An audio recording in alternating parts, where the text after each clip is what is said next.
നമ്മുടെ ഇടുക്കി അടിമാലി 200 ഏക്കർ സ്വദേശി മറിയച്ചേട്ടത്തെ മറന്നു. അത്ര പെട്ടെന്നൊന്നും മറക്കാൻ മലയാളികൾക്ക് പറ്റുമോ?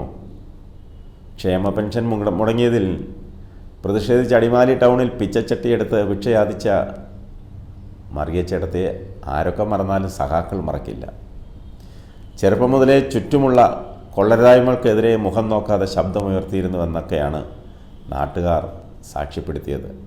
4ാം ക്ലാസ് വിദ്യാഭ്യാസം മാത്രമാണുള്ളത്. നേരിൽ കണ്ടിട്ടുള്ള തർക്കങ്ങളിലും അടിപിടി കേസുകളിലും പക്ഷം പിടിക്കാതെ പോലീസിൽ സാക്ഷി പറയാനും പരാതിപ്പെടാനും മറിയച്ചേട്ടത്തേക്ക് മടിയില്ല. ചുറ്റുവട്ടത്തുള്ള സാധാരണക്കാരുടെ പ്രശ്നങ്ങളിൽ പണ്ട് മുതലേ ഒപ്പം നിൽക്കാറുണ്ട്. ഇതോടെയാണ് മജിസ്ട്രേറ്റ് മറിയക്കുട്ടി എന്ന പേര് വീണത്. ഇങ്ങനെ വിളിക്കുന്നതിൽ യാതൊരുവിധ പരിഭവമോ വിഷമമോ ഇതുവരെ മറിയച്ചേട്ടത്തേക്ക് തോന്നിയിട്ടില്ല. കൂത്താട്ടുകുളത്താണ് ജനിച്ചതും 12 വയസ്സ് വരെ ജീവിച്ചതും. പിന്നീട് മാതാപിതാക്കൾക്കൊപ്പം 200 ഏക്കറിലെത്തി. കാട്ടിൽ വന്യമൃഗങ്ങളോട് പോരാടിയാണ് ജീവിതം ആരംഭിച്ചത്. അന്നൊന്നും കടുവയുടെ ആക്രമണം ഉണ്ടായിട്ടില്ല. ആനയുണ്ടായിരുന്നു. കൂലിപ്പണിയായിരുന്നു ഉപജീവന മാർഗം. 36 വർഷം മുമ്പ് ഭർത്താവ് ഉപേക്ഷിച്ചു പോയിട്ടും 4 പെൺമക്കളെ കൂലിപ്പണിയെടുത്ത് വളർത്തി. ക്ഷേമ പെൻഷൻ മുടങ്ങിയതിനെ തുടർന്നാണ് മൺചട്ടിയുമായി അടിമാലി ടൗണിൽ ഭിക്ഷയാചിച്ച് സമരം നടത്തിയത്. വിധവാ പെൻഷൻ കുടിശ്ശിക അനുവദിക്കണമെന്നാണ് ആവശ്യപ്പെട്ടത്. മന്നാങ്കണ്ടം വില്ലേജിലെ പഴമ്പള്ളിച്ചാലിൽ 1.5 ഏക്കർ ഭൂമിയുണ്ടെന്നും 2 വീടുണ്ടെന്നും ഒരു വീടിൻ്റെ വാടക മാസം 5000 രൂപയാണെന്നും വ്യാജ പ്രചാരണം വരെ ഉണ്ടായി. സ്ഥലമുണ്ടെങ്കിൽ രേഖകൾ നൽകണമെന്നാവശ്യപ്പെട്ട് വില്ലേജ് ഓഫീസിൽ അപേക്ഷ നൽകി. മന്നാങ്കണ്ടം വില്ലേജിൽ ഒരിടത്തും സ്വന്തമായി ഭൂമിയില്ലെന്ന് വില്ലേജ് ഓഫീസർ സാക്ഷ്യപത്രം നൽകി. ഇത് കോടതിയിൽ ഹാജരാക്കി. വീടുകൾ തൻ്റെ അല്ലെന്നും രേഖാമൂലം തെളിയിച്ചു. വ്യാജ ആരോപണം ഉന്നയിച്ച പത്രക്കാർ ആളെ വിട്ട് 20 ലക്ഷം രൂപ നൽകാമെന്നും മാപ്പ് പറയാമെന്നും പറഞ്ഞെങ്കിലും സമ്മതിച്ചില്ല. ഇത്രയുമായപ്പോഴേക്കും മറിയച്ചേട്ടത്തി കേരളത്തിലെ അവശത അനുഭവിക്കുന്നവരുടെ പോരാളിയായി മാറി. പ്രത്യേകിച്ച് സ്ത്രീകളുടെ. പലരും VIP-കളെന്ന് വേണമെങ്കിൽ പറയാം. മറിയച്ചേട്ടത്തിയെ തിരക്കി വന്നു. സുരേഷ് ഗോപിയും സുധാകരനുമൊക്കെ അക്കൂട്ടത്തിലുണ്ടായിരുന്നു. സുരേഷ് ഗോപിയുടെ വാഗ്ദാനം ആജീവനാന്തകാലം പെൻഷൻ നൽകാമെന്നാണെങ്കിൽ സുധാകരൻ നൽകിയത് പുതിയ വീടാണ്.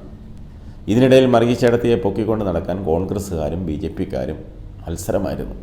BJP-ക്കാർ പിടയ്ക്കുന്ന 500-ൻ്റെ താളുകൾ നൽകി തൃശ്ശൂരിൽ മോദി പങ്കെടുത്ത വനിതാ സമ്മേളനത്തിൽ വരെ കൊണ്ടുപോയി കേരളത്തിൻ്റെ ധീരവനിതയായി അവതരിപ്പിച്ചു. അതിനുശേഷം മറിയച്ചേട്ടത്തെ ആരും തിരിഞ്ഞു നോക്കാതെയായി. BJP സമ്മേളനത്തിൽ പങ്കെടുത്തതാ മറിയച്ചേട്ടത്തിയുടെ തലവര മാറ്റി എഴുതിയത്. അതോടെ കോൺഗ്രസ്സുകാർ കൈവിട്ടു. ഇപ്പോൾ BJP-യുമില്ല, കോൺഗ്രസ്സുമില്ല. പഴയ തൊഴിൽ മാത്രം ബാക്കി. എന്തൊക്കെ പറയിച്ചു അവരെ കൊണ്ട്. കുറച്ച് പേർക്ക് അപ്പോഴൊരു മനസ്സന്തോഷം. ആരാൻ്റെ അമ്മയ്ക്ക് ഭ്രാന്ത് പിടിച്ചാൽ കണ്ടു നിൽക്കാൻ രസം, അവനവൻ്റെ അമ്മയ്ക്ക് ഭ്രാന്ത് വന്നാൽ അറിയും അതിൻ്റെ പൊള്ളൽ എന്ന് പറയുന്നത് പോലെയായി. കോൺഗ്രസ്സുകാരുടെ വീട് പണി എന്തായി? 1 മാസം കൊണ്ട് വീട് പണിത് തരുമെന്നായിരുന്നു നേതാവ് പത്രസമ്മേളനത്തിൽ പ്രഖ്യാപിച്ചത്. മൂലക്കല്ലിട്ടോ എന്നൊരു സംശയം മാത്രമാണ്. ഇനി BJP സമ്മേളനത്തിൽ പോയതുകൊണ്ട് കോൺഗ്രസ്സുകാർ കാലുമാറിയെന്ന് അറിയില്ല. ചെമ്പ് ഗോപിയുടെയും കൃഷ്ണകുമാറിൻ്റെയും പെൻഷൻ കിട്ടുന്നുണ്ടോ ആവോ? ആർക്കറിയാം. മറിയച്ചേട്ടത്തി ഇപ്പോൾ എവിടെയാണ്? അടിമാലിയിലാണോ അതോ സുരേഷ് ഗോപിയുടെയും സുധാകരൻ്റെയും ചെലവിൽ അമേരിക്കയിൽ സുഖവാസത്തിന് പോയിരിക്കുകയാണോ? കുറേ കാലമായി കണ്ടിട്ടെന്നാണ് കഴിഞ്ഞ ദിവസം സോഷ്യൽ മീഡിയയിൽ കണ്ട ഒരു ചോദ്യം.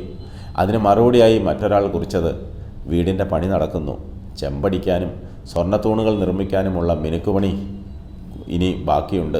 അയോധ്യയിൽ പ്രതിഷ്ഠ നടത്തിയ പൂജാരിയുടെ കാർമ്മികത്വത്തിൽ പാലുകാച്ചൽ ഉടനെ നടക്കുമെന്നാണ്. കഷ്ടം എന്നല്ലാതെ മറ്റെന്ത് പറയാൻ. പാവം ഒരുപാട് സ്വപ്നങ്ങൾ കണ്ടു, അതെല്ലാം പാഴായി പോയല്ലോ എന്നോർക്കുമ്പോഴാണ് ഒരു സഹതാപം തോന്നുന്നത്. ഇതിനാണ് ചെമ്പ് ഗോപിയേട്ടൻ പറഞ്ഞത്, ദാ വന്നു ദേ പോയെന്ന്.